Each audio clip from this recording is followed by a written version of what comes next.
Hello everyone, आज हम करने वाले हैं marginal costing. So marginal costing is nothing but variable cost. इसमें हमें फिक्स कॉस्ट का कोई इतना रोल नहीं है। फिक्स कॉस्ट को हमें कंसिडर नहीं करना है, उसे हम पीरियड कॉस्ट की तरह ट्रीट करेंगे एंड पीएनएल में चार्ज कर देंगे। फॉर द कैलकुलेशन पर्पस हम इसमें वेरिएबल कॉस्ट का यूज करेंगे। ओके इसमें हम थोड़ी थियोरी जो मैंने हाईलाइट किया वो जरा रीड कर लेते हैं एक बार। The ascertainment by differentiating between fixed cost and variable cost of marginal cost and of the effect on profit of changes in volume or type of output. Differentiate करना है हमें fixed cost और variable cost को under marginal costing and उसका effect क्या होगा हमारे profit पे या हमारे output पे या हमारे volume पे, उसको हमें determine करना है। Okay. Analysis of cost information for the guidance of management, the amount at any given volume of output by which aggregate costs are changed if the volume of output is increased or decreased by 1 unit. एक unit के बढ़ने या घटने से in short क्या difference होता है, क्या इफेक्ट गिरता है, ओके उसको हमें इसमें एनालाइज करना है। इसमें और उसको सिंपल वर्ड्स में लिखा हुआ है, it means that the added or additional cost of one extra unit of output. Okay, cost of producing one additional unit of product, the same thing. जैसे कि मैंने बोला था, fixed cost is treated as period cost and it is transferred to profit and loss account. Okay, हमें इसमें fixed cost को period cost की तरह ट्रीट करना होगा। ये सब थियोरी है, एक बार देख लेना। We will just start with illustration number 1 now. So XYZ company makes a product, the Goldie, which has a variable production cost of 6 rupees per unit and a sales price of 10 rupees per unit. Okay. At the beginning of September 2021, there were no opening inventories and production during the month was 20,000 units. Fixed costs for the month were 45,000. Production, administration, sales and distribution. Okay. There were no variable marketing costs. Calculate the contribution and profit for September 2021 using marginal costing principles if sales were as follows. Okay, अगर sales अगर 10,000 होगा तो क्या होगा, 15,000 होगा तो क्या होगा, 20,000 होगा तो क्या होगा। ओके सो मैंने यहाँ पे इलस्ट्रेशन सॉल्व किया हुआ है, उसको हम साथ में डिस्कस करते हैं एक बार।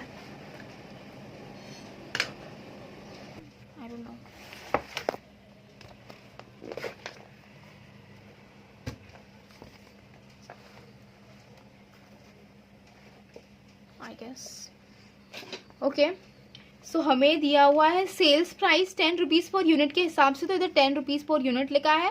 10 इंटू यूनिट्स को कर देगी तो 1 लाख हो जाएगा। 10 इंटू 15,000 यूनिट्स को कर देगी तो 1,50,000 हो जाएगा and 10 into 20,000 2 lakh. Variable cost का भी सिमिलरली दिया हुआ है। वेरिएबल कॉस्ट को हम सेल्स में से माइनस कर देंगे, उससे हमें मिलेगा हमारा कॉन्ट्रीब्यूशन। कॉन्ट्रीब्यूशन में से हम माइनस करेंगे हमारे फिक्स कॉस्ट, तो हमें तो दिया हुआ है fix cost for the month were 45,000 और 45,000 is irrespective of the units you produce. उसमें हमें कुछ देखना नहीं है, हमें डायरेक्टली चार्ज कर देना है। तो फिक्स्ड ही रहेगा, तो इसलिए 45 हो जाएगा एंड देन हमारा प्रॉफिट होगा या लॉस होगा वो हमें दिखेगा।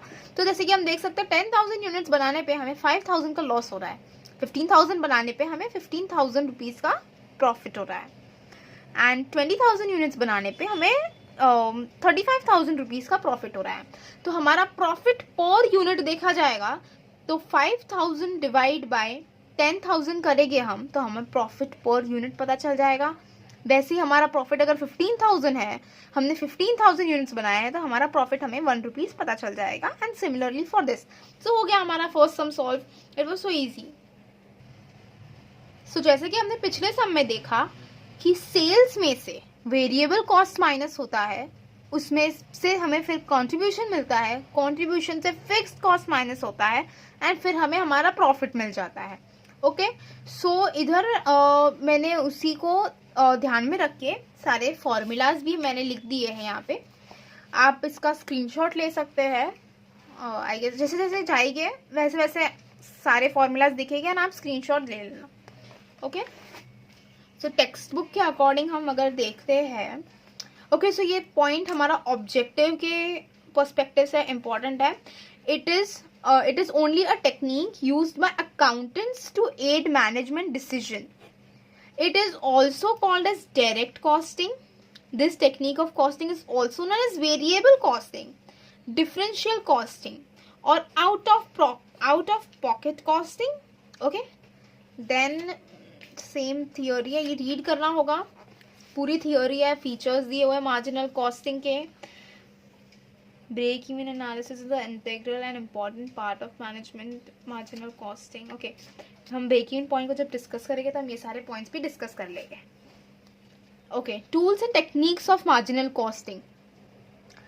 सो कॉन्ट्रीब्यूशन मीन्स प्रॉफिट, बिकॉज देखा जाए तो सेल्स में से हमारा कॉस्ट माइनस हो रहा है वेरिएबल, उसमें से जो कंट्रीब्यूशन आ रहा है वो हमारा प्रॉफिट ही तो हुआ. Okay, sales contribution means profit, but it is not so technically और in costing terminology. Contribution means not only profit but also fixed cost. ये तो बहुत सिंपल है ना, ये यही तो है. Contribution is profit is nothing but contribution में से फिक्स कॉस्ट माइनस होता है तो हमें प्रॉफिट मिल जाता है. ओके, वही लिखा है यहाँ पे. Contribution means not only profit but also fixed cost. ठीक है. That is why it is defined as the amount recovered towards fixed cost or profit. इससे हमें पता चल जाता है कि contribution का एक contribution फाइंड करने का एक और फॉर्मूला है. Contribution is equal to fixed cost plus profit. ठीक है. Okay. हम डायरेक्ट इसमें से हम कंट्रीब्यूशन वाले पार्ट में चले जाएंगे.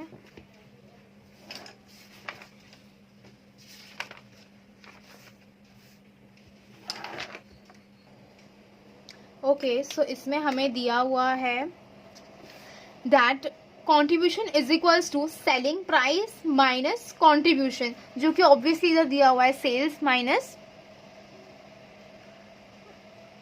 okay, contribution is equals to sales minus variable cost. Sales minus variable cost is equals to contribution. ये तो हमें इसी से पता चल रहा है. Okay, and the second thing is contribution is equals to fixed cost plus profit. ये भी यहाँ से पता चल रहा है. इसमें तो फॉर्मूला याद करने जैसे कोई बात ही नहीं है. contribution plus minus fixed cost plus profit, तो उसी को अरेंज कर करके इसको बनाया है. Then okay. ओके, इसमें हमें एक एग्जाम्पल टाइप कुछ दिया हुआ है. The following are the 3 products with selling price and cost details. Selling price इतना है माइनस वेरिएबल कॉस्ट, इसमें से भी सबका दिया है. तो इसमें से प्रॉफिटेबल कौन सा होगा? ऑब्वियसली सी ज्यादा प्रॉफिटेबल होगा बिकॉज इसकी कॉन्ट्रीब्यूशन ज्यादा है, इसमें प्रॉफिट ज्यादा है. ओके,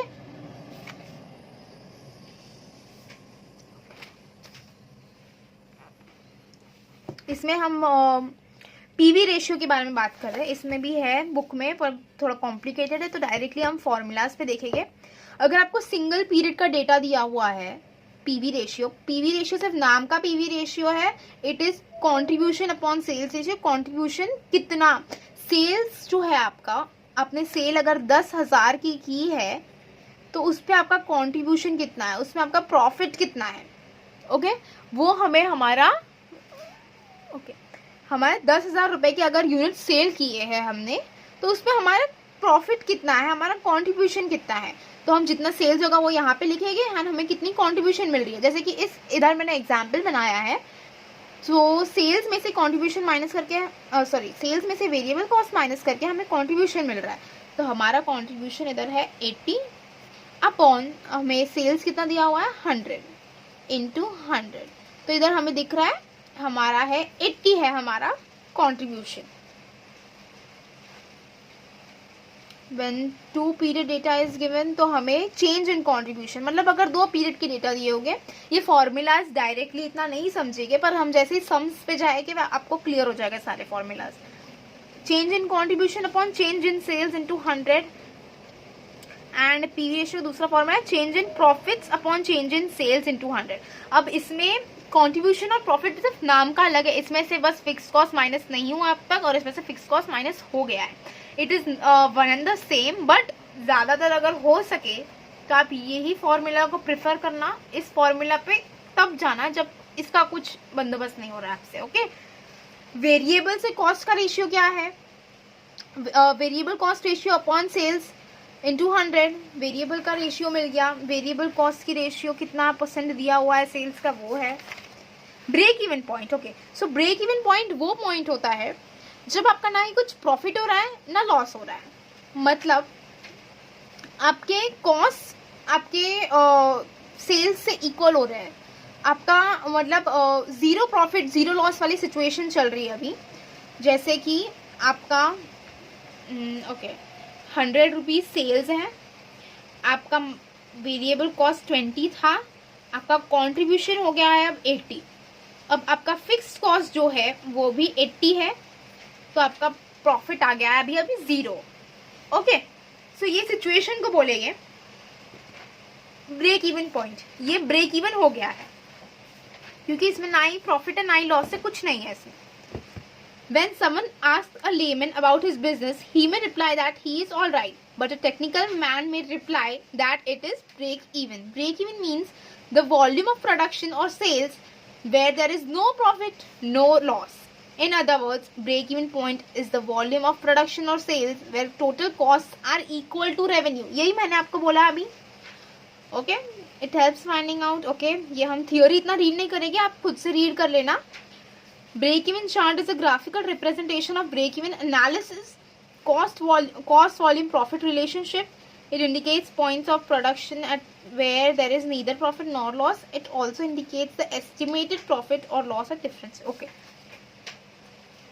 So ये ग्राफ है हमारा, ब्रेक इवन चार्ट है। इधर हमारा यूनिट्स है, इधर हमारा रेवेन्यू है, इधर हमें ये जो है हमारे बीईपी इन वैल्यू बताएगा, मतलब break even point in value बताएगा, ये हमें बताएगा इन यूनिट्स। ये हमारी टोटल सेल्स की लाइन जा रही है, हमारी टोटल कॉस्ट की लाइन जा रही है।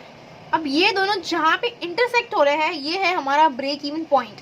इस पॉइंट में ना हमारा प्रॉफिट हो रहा होगा ना हमारा लॉस हो रहा होगा, और ये हमारी फिक्स कॉस्ट की लाइन है। ओके, ये थियोरी के पर्सपेक्टिव से काफ़ी इंपॉर्टेंट है। 3 lines are drawn, that is fix cost, total cost, sales line. मतलब आपको पूछ सकता है कि एमसीक्यू में वगैरह आ सकता है, तो आप रीड करना अच्छे से।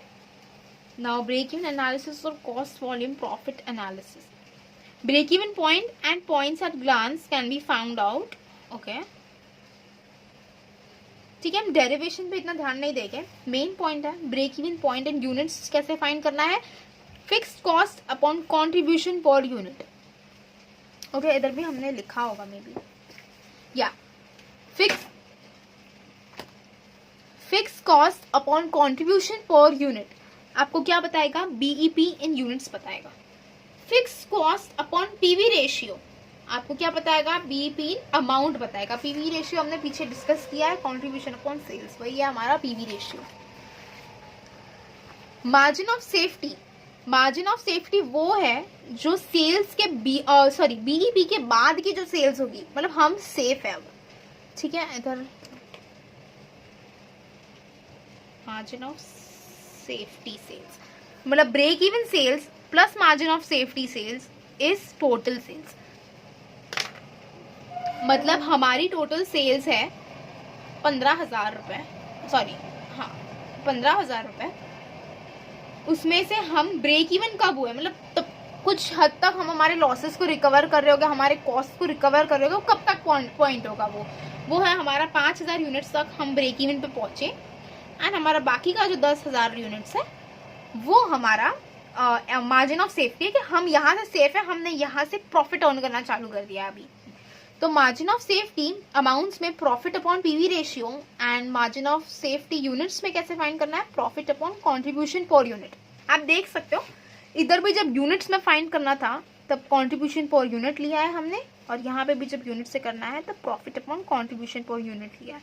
तो आपको दिमाग से इस्तेमाल करना है। इसमें है fix cost upon PV ratio. अच्छा, अगर सेल्स होगा fix cost upon PV ratio, अगर उसमें हमें अमाउंट में करना है तो हम पीवी रेशियो लेंगे, पर हमें यूनिट्स दिया है तो फिक्स कॉस्ट अपॉन कंट्रीब्यूशन पर लेंगे।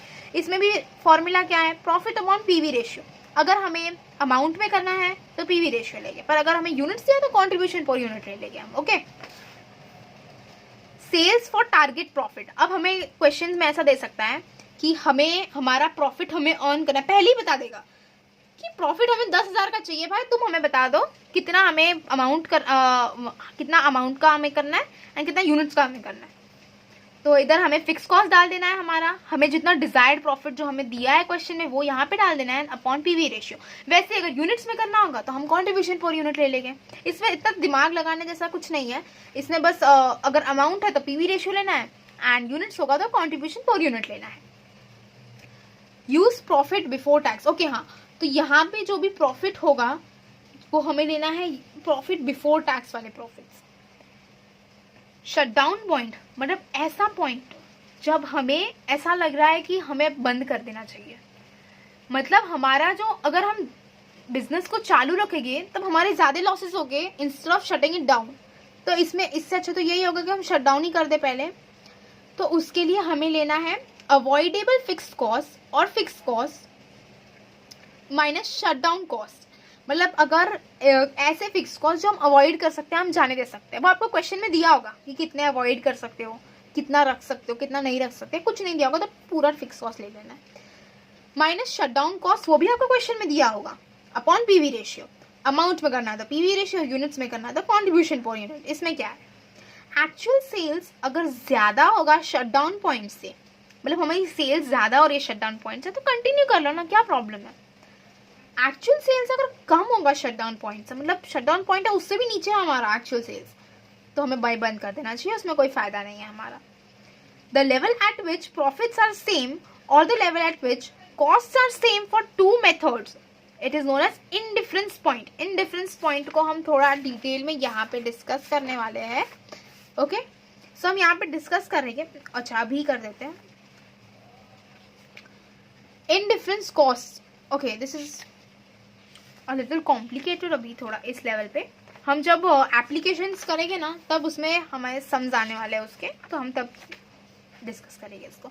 अभी के लिए हम याद कर लेते हैं difference in fix cost upon difference in variable cost per unit. Okay मतलब इन डिफरेंस पॉइंट शॉर्ट में बोलूँ मैं तो वो ऐसा पॉइंट है जहाँ पे हमारे प्रॉफिट्स, मतलब दो सिचुएशन दी होगी आपको, पहली सिचुएशन दूसरी सिचुएशन। ऐसा सिचुएशन मतलब ऐसा एक पॉइंट जो इससे भी हमें सेम प्रॉफिट लाके दे रहा है, इससे भी सेम प्रॉफिट लाके दे रहा है हमें। मतलब अगर ये 10 यूनिट्स प्रोड्यूस करता है और ये 8 यूनिट्स प्रोड्यूस करता है और combined break even point, total fix cost upon weighted contribution per unit, इसको हम सम्स में देखेंगे। की फैक्टर और लिमिटिंग फैक्टर, इसका भी एक सम है हमारे पास। अच्छा ब्रेक इवन चार्ट, ओके इसमें अजम्पशंस लेने होते हैं कुछ ब्रेक इवन चार्ट बनाने के लिए, हमने इधर चार्ट बनाया है। यही चार्ट मैंने डिस्कस किया था, ये टोटल कॉस्ट की लाइन है, ये हमारी सेल्स की लाइन है, यहाँ पे जो इंटरसेक्ट करेगा वो हमारा ब्रेक इवन पॉइंट बनेगा। यहाँ पे आउटपुट यूनिट्स दिया हुआ है, कॉस्ट एंड रेवेन्यू दिया हुआ है, यहाँ से यहाँ तक फिक्स कॉस्ट है हमारा, फिक्स एक्सपेंस है हमारा, एंड यहाँ पे इंटरसेक्शन पे हमारा बीईपी मिल रहा है हमें। इसके बाद का जो भी होगा वो हमारा मार्जिन ऑफ सेफ्टी होगा, ये हमारा मार्जिन ऑफ सेफ्टी है, ये हमारा प्रॉफिट है। यहाँ पे इसके बीईपी के ऊपर जो भी होगा वो हमारा प्रॉफिट होगा, बीईपी के नीचे जो भी होगा वो हमारा लॉस होगा। हम फास्ट थोड़ी थ्योरी वगैरह जो होगी हमारे मॉड्यूल की वो जरा देख लेते हैं। ये फॉर्मूलाज हम डिस्कस कर चुके हैं, हम मार्जिन ऑफ सेफ्टी की थ्योरी पढ़ लेते हैं। It is the sales point beyond the break even point, ये भी हमने डिस्कस किया हुआ है। Subtracting break even point from actual sales, ये भी हमने किया हुआ है, ये हम कर चुके हैं। Margin of safety is equal to total sales minus break even sales, total sales अगर इधर आ गया तो okay this is just theory on formulas, इसको हम डिस्कस भी कर चुके हैं। हमारी शटडाउन सेल्स, क्या शटडाउन सेल्स का भी फॉर्मूला हम डिस्कस कर चुके हैं। And indifference point, the level at which profits are same और the level at which cost are same for two methods और टू ऑल्टरनेटिव्स, वो हमारा इंडिफरेंस पॉइंट होगा। मतलब इधर से हमारा डिफरेंस नहीं है हमारे प्रॉफिट में या हमारे कॉस्ट में, दोनों सेम ही हो गए।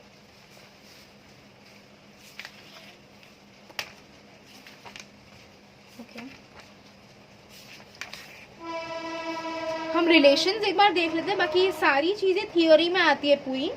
आप इसको एक बार रीड कर लोगे आपको इजीली समझ में आ जाएगा, बट फिर भी मैंने हाईलाइट जो किए हुए हैं, जैसे कि ये सारी चीज़ें या जो भी मैंने मार्किंग्स किए हुई है, उसको आप ज़्यादा इंपॉर्टेंस से रीड करना। ये जो चार्ट में हमें दिखा रहा है, अगर हमारा increase in number of units होता है तो हमारा क्या होता है, there will be no change in BEP even if there is an increase और decrease in the number of units, because हमारा वो सेल्स एंड कॉस्ट से रिलेशन है, हमारा यूनिट से कुछ लेना देना ही नहीं है, तो हमारा बीईपी पे कुछ असर नहीं आएगा उसका। Increase in sales due to the increasing selling price, inverse relationship with BEP. क्या होगा इसमें, अगर हमारा सेलिंग प्राइस बढ़ेगा वैसे वैसे हमारा बीईपी कम होगा। ऑब्वियसली अगर आपका बीईपी क्या है, आपका प्रॉफिट जहाँ से स्टार्ट होता है वो हमारा पॉइंट है, तो अगर हम सेलिंग प्राइस बढ़ा देंगे तो हम प्रॉफिट तक जल्दी पहुंचेंगे, तो हमारा बीईपी और नीचे आ जाएगा। ओके, जितना बीईपी कम उतना प्रॉफिट जल्दी। Okay, decrease in variable cost, हमारा कॉस्ट कम हो गया तो हमारा कॉस्ट कम हो गया तो हमारा बीईपी भी कम हो जाएगा। कॉस्ट कम हो गया तो हमारा अच्छा हुआ है, हमारा बीईपी पॉइंट नीचे आ जाएगा। And same logic here, fix cost भी direct relationship with BEP. Cost कम हो जाएगा तो बीईपी ऑब्वियसली कम होगा ना, अगर कॉस्ट बढ़ जाएगा हमारा बीईपी अचीव करने का पॉइंट जो है वो भी पीछे चला जाएगा। सेम लॉजिक है ये हमारा।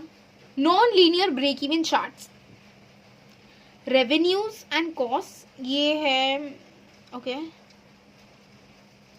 कभी कभी हमें ऐसा अलग अलग लेवल्स पे दिया होता है, वो लीनियर नहीं होता है।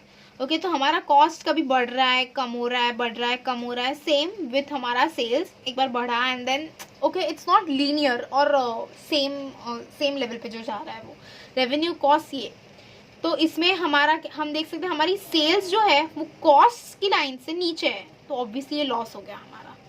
हमारी जो सेल्स की जो लाइन है वो कॉस्ट की लाइन से ऊपर है, तो ये हमारा प्रॉफिट एरिया हो गया।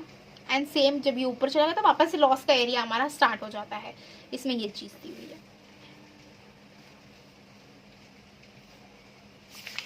Cash break even point theory के उससे इम्पोर्टेंट है, इसका कभी भी मार्क्स एमसीक्यू या फिर वन लाइनर्स आ सकते हैं। When break even point is calculated only with those fixed cost which are payable in cash, such a break-even point is also known as cash break-even point। वो fix cost जो सिर्फ cash में पे करना है, हमें कैश का है, वो हमारा कैश ब्रेक-even point है।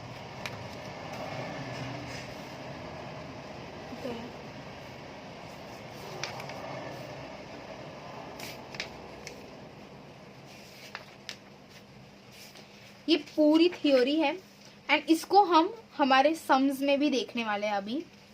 ओके, सो उसकी टेंशन नहीं लेनी है हमें, हम सारी थ्योरी डिस्कस तो इनडायरेक्टली कर ही लेके हमारे सम्स के थ्रू। ओके, तो हम सबसे पहले अभी स्टार्ट करते हैं question. A company is at present working at 90% of its capacity. Okay, ये अपना 100% कैपेसिटी जो है उसकी, उसमें से 90% पे ये काम कर रही है अभी। And producing 13,500 units per annum. It operates a flexible budgetary control system. The following figures are obtained। okay, sales दिया हुआ है हमें 90% के हिसाब से एंड 100% के हिसाब से। फिक्स कॉस्ट दिया, फिक्स एक्सपेंसेस दिए हुए हैं दोनों में, सेमी फिक्स एक्सपेंसेस भी दिए हुए हैं, वेरिएबल एक्सपेंसेस दिए हुए हैं, यूनिट्स मेड दिए हुए हैं, इतने यूनिट्स इसमें बनाए हैं 90% में एंड इतने यूनिट्स हमारे 100% में। Labour and material cost per unit are constant under present conditions. Profit margin is 10%. You are required to determine differential cost of producing 1500 units by increasing the capacity to 100%. What would you recommend for an export price of these 1500 units by taking in account that overseas prices are much lower than indigenous prices? So हमें सबसे पहले find करने को क्या बोला हुआ है, differential cost. Differential cost मतलब कितने का, पहले तो फाइंड करना है 1500 यूनिट्स का। 1500 यूनिट्स का कॉस्ट क्या है, बस यही पूछा है और कुछ नहीं है इसमें। ठीक है, तो सबसे पहले हम देखते हैं क्वेश्चन को देख के हमें समझ में आ रहा है कि हमें सारे एक्सपेंसेस दिए हुए हैं, बट ये लेबर एंड मटेरियल जो बोला है ना यहाँ पे, are constant under present conditions, पर उसका कुछ दिया नहीं है इन्फॉर्मेशन, तो हमें उसका फाइंड करना होगा। हमें देख सकते हैं यहाँ पे प्रॉफिट भी दिया हुआ है हमें, तो हम प्रॉफिट की मदद से फाइंड करके हम रिवर्स जाके हम ये फाइंड कर सकते हैं। तो हम देखते थे सेल्स कितना है। सेल्स हम 90% वाला लेके 100% वाला भी ले सकते हैं, जो लेना है वो ले लो।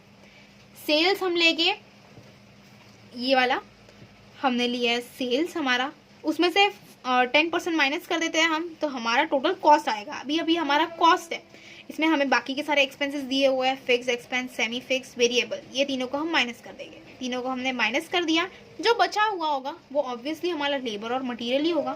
तो ये हमें हमारा लेबर और मटेरियल पता चल गया। अब हमें क्या फाइंड करना है, ये हमारा 1500 यूनिट्स का डिफरेंशियल कॉस्ट करना है और कैपेसिटी को हमें 100% कर देना है। ओके, सो हमें पता है कि अभी ये 18 लेबर एंड मटेरियल का इतना दिया हुआ है। हमें कितने पे दिया हुआ है, 13500 पे दिया हुआ है, और हमें कितने का चाहिए, 1500 यूनिट्स का चाहिए। तो हम इसको अच्छे से मल्टीप्लाई करके इसका आंसर आ गया। ये फिक्स्ड एक्सपेंसेस हमें दिए हुए हैं, 100% कैपेसिटी के दिए हुए हैं, तो अभी हम माइनस कर देंगे एंड 100 इधर आता है। सेमी फिक्स एक्सपेंसेस दिए हुए हैं 100% के और 90% के डिफरेंस के, वो यहाँ पे आ जाएगा। एंड वेरिएबल भी दिए हुए हैं, दोनों का डिफरेंस निकाल के हम यहाँ पे कर देंगे। तो डिफरेंशियल कॉस्ट जो है हमारी वो आ गई 1500 यूनिट्स के हिसाब से। डिफरेंशियल कॉस्ट पर यूनिट, अब हमारा पर यूनिट निकालना है, तो हमारा ये कॉस्ट है divide by number of units, उससे हमें ये आंसर आ जाएगा। The minimum price for this 1500 units should not be less than 64.84 rupees. ठीक है,